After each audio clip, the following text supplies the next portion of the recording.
You can use your generation to play. What type of playing is this? This is playing. You don't know why it's going on. Yes. Hello, sir, Mr. Counselor. Sorry, 1 minute, sir. Mr. Counselor, yeah. 2 days, can I just see you for 1 minute? 1 minute. Counselor, dude, come on. Just come on, yes. You know now, since you have been working together, and with the situation of things, like you are angry.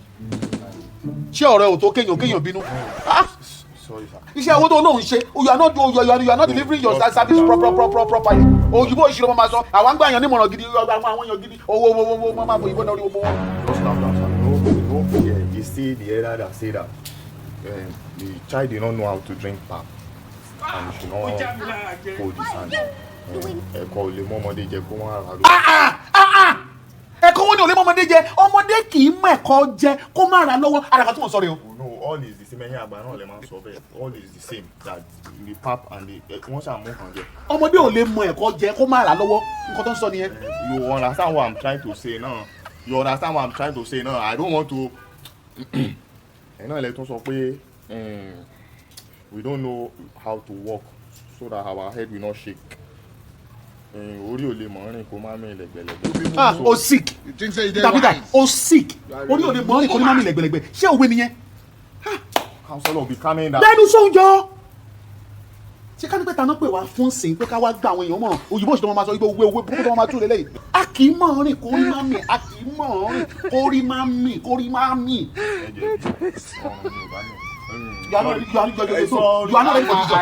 I say sorry now. You know the situation and the circumstance in our current nation does not permit an idle man. So I say you should accept my unreserved apology. Gbogbo tó ń sọ yìí, o ṣe kíní. Nǹkan ẹ̀kan sókè ṣe báyìí, máa wí tẹ̀lé mi. Say after me. Sọ pé èmi. Say me. I'm referring to you. Sọ pé èmi. As in you. Okay, say me. Don't say anything. Okay, sọ pé ìwọ. Sọ pé ìwọ. Ó fẹ́ ṣèlérí ni. Ìwọ, I'm saying the lady traffic worker to me. Ìwọ, you. Okay, dá orúkọ ẹ̀ kó nàka ẹ̀ sókè. Mention your name and point one finger up. Ìkàgbákan. Counselor, interpreter. Counselor. Mo fẹ́ kó ṣèlérí fún mi. I want you to do it. Don't interpret. Oh, sorry, This is strictly between myself and you. No, wọ́n lè pè wá síta náà. Ṣé bó ṣe máa bójú mi? Okay, no. Mo ready àti gba ẹ padà sínú ilé.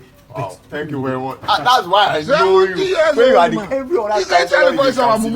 Every other counselor is counselor. Hey, Mumu na too much. I know you. You are the only counselor who make you run for president. Mumu man. Mumu done too much. You be Mumu, you call other people. You know counseling. They never show you say you be Mumu.